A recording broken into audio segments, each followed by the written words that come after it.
Sistem respirasi pada manusia. Sistem respirasi atau sistem pernafasan adalah sistem biologis yang terdiri dari organ dan struktur-struktur lain yang digunakan untuk pertukaran gas pada hewan, tumbuhan, dan manusia. Nah, adapun organ-organ yang terdapat dalam sistem respirasi manusia adalah sebagai berikut. Organ yang pertama adalah hidung atau rongga hidung. Hidung merupakan gerbang utama keluar masuknya udara saat bernafas. Fungsi hidung sangat penting. Di dalam lapisan hidung terdapat rambut-rambut halus yang fungsinya adalah menyaring kotoran dari udara yang kita hirup. Organ selanjutnya adalah mulut. Mulut merupakan organ pernafasan sekunder selain hidung. Dalam kondisi normal, udara akan masuk ke dalam tubuh melalui hidung. Namun pada saat tertentu seperti saat hidung tersumbat, mulut dapat menggantikan fungsi dari hidung. Organ selanjutnya adalah faring. Faring merupakan nama lain dari tenggorokan bagian atas, berupa tabung yang terletak di belakang mulut dan rongga hidung, dan menghubungkan keduanya ke trakea. Fungsi faring dalam sistem pernafasan manusia adalah menyalurkan aliran udara dari hidung dan mulut ke trakea. Organ selanjutnya adalah laring. Laring atau kotak suara terletak di bagian bawah persimpangan saluran faring yang membelah menjadi trakea dan kerongkongan. Organ pernafasan ini memiliki dua pita suara yang membuka saat bernafas dan menutup untuk memproduksi suara. Saat bernafas, udara mengalir melewati dua pita suara yang berhimpitan, sehingga menghasilkan getaran. Getaran inilah yang kemudian menghasilkan suara saat berbicara. Organ selanjutnya adalah trakea.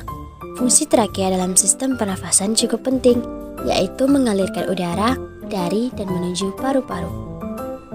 Organ selanjutnya adalah bronkus. Bronkus adalah percabangan saluran udara dari trakea menuju bagian kanan dan kiri paru-paru.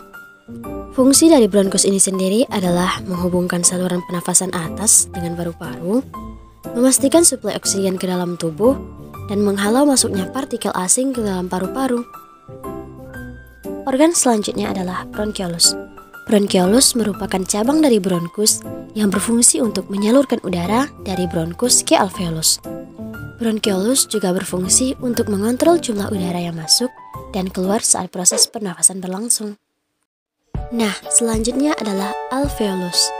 Alveolus adalah kantong-kantong kecil di dalam paru-paru yang terletak di ujung bronkiolus. Fungsinya adalah sebagai tempat pertukaran oksigen dan karbon dioksida. Pada alveolus juga ada kapiler dan pembuluh darah. Alveolus akan menyerap oksigen dari udara yang dibawa oleh bronkiolus dan mengalirkan ke dalam darah. Setelah itu, karbon dioksida dari sel-sel tubuh mengalir bersama darah ke alveolus untuk dihembuskan keluar. Organ yang tak kalah penting dalam sistem pernafasan adalah diafragma. Diafragma merupakan dinding otot yang memisahkan rongga dada dan perut. Nah, setelah mengetahui fungsi dari organ pernafasan, selanjutnya kita akan mempelajari jenis-jenis pernafasan. Yang pertama adalah pernafasan dada. Pernafasan dada terjadi akibat kontraksi dan relaksasi otot antara tulang rusuk dan tulang dada. Adapun proses inspirasinya adalah otot antara tulang rusuk berkontraksi, rongga dada mengembang, volume paru-paru membesar, dan tekanan mengecil sehingga udara dari luar masuk ke dalam paru-paru agar tekanan dalam paru-paru dan udara luar sama. Maka proses ekspirasinya adalah otot antara tulang rusuknya berelaksasi, rongga dadanya mengempis kembali ke semula, tekanan dalam paru-paru membesar, volume paru-paru mengecil. Nah, hal ini menyebabkan tekanan udara dalam paru-paru lebih besar dibanding tekanan udara luar, sehingga udara pun keluar.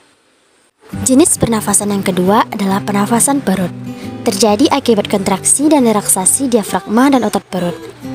Nah, adapun proses inspirasinya adalah otot perut berkontraksi, diafragma mendatar, rongga dada membesar, tekanan dalam paru-paru mengembang, volume paru-paru membesar, udara dari luar masuk ke dalam paru-paru.